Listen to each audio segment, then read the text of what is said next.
Saterasna asali satu ari anu katilu eta wudu.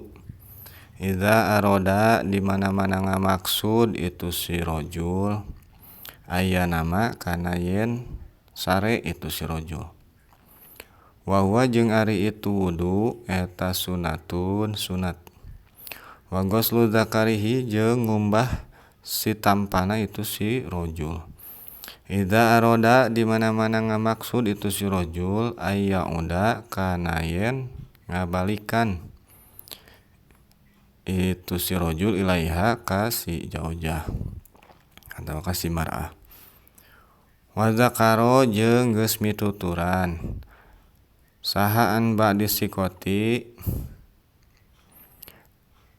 katampi ti sawarehna jalma anu dipercaya.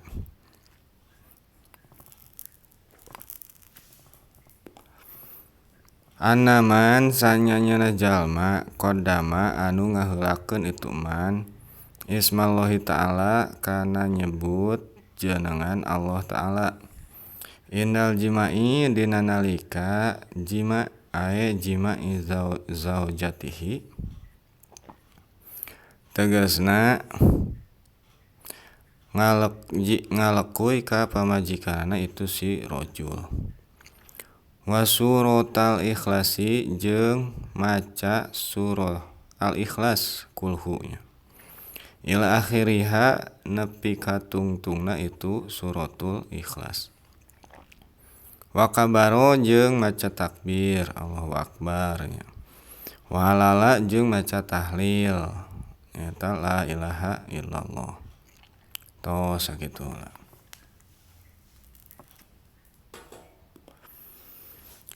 Dina ieu katerangan musonif masih kene nerangkeun adab-adaban ngalekuy sabadana nya. Anu tilu teh. Tah ayeuna nomor katilu adab-adaban dina sabada ngalekuy.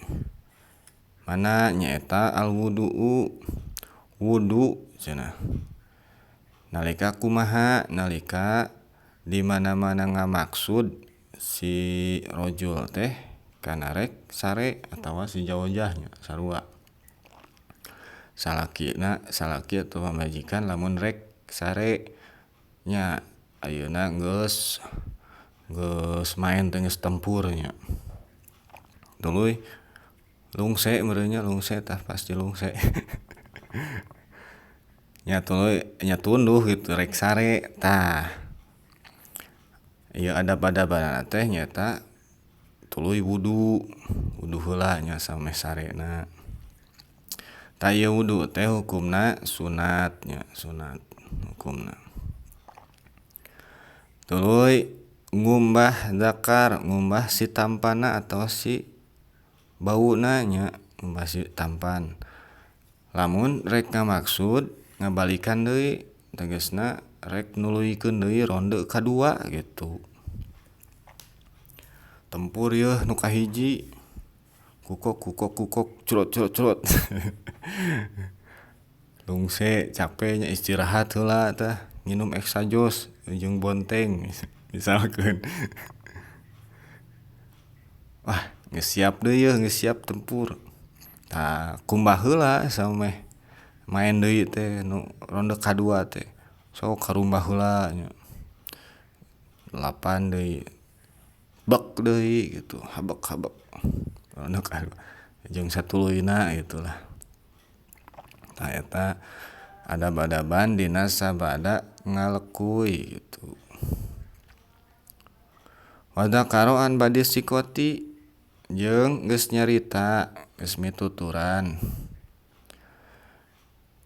anu katampi ti sawarehna jalma anu dipercaya nya, anu dipercaya kana perlekuyan gitu. Mun ayeuna mah saperti dokter gitu. Baheula mah da encan aya gelar dokter nya. Jadi sebutna teh psikoh gitu. Jalma anu dipercaya dina masalah perlekuyan gitu atawa ulama gitu. Anaman kodama ismallah sanyanyana jalma ta cek ba'di sikoh anu ngaheulakeun kana nyebut jenengan Allah tegasna maca bismillah dina nalika rek ngalekuy atawa sabadana tah ngalekuy ka pamajikanana jeung maca surah kulhu al-ikhlas nepi ka akhir